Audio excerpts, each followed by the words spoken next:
భగవన్నామస్మరణను మించినటువంటి రక్షణ సాధనమే లేదండి.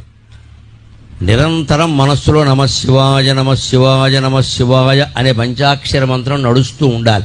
దీనికి ఎవరో గురువు గారు ఉపదేశం చేయాలి, చంద్రగ్రహణం రావాలి, సూర్యగ్రహణం రావాలి, ఈ చేదస్తాలన్నీ పక్కనట్టండి.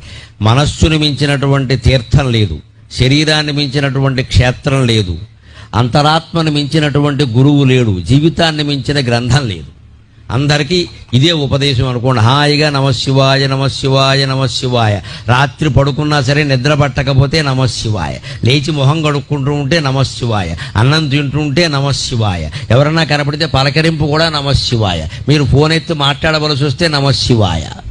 ఇంత ఇదిగా భగవన్నామాన్ని మనం సొంతం చేసుకుంటే అన్ని రకాల పాపాలు కాదు, సకల కర్మలు నశించిపోతాయి. అన్ని కర్మఫలాలు పోయి జ్ఞానం పొంది మోక్షం పొందుతాం, ఎప్పుడూ ఆనందంగా ఉంటాం.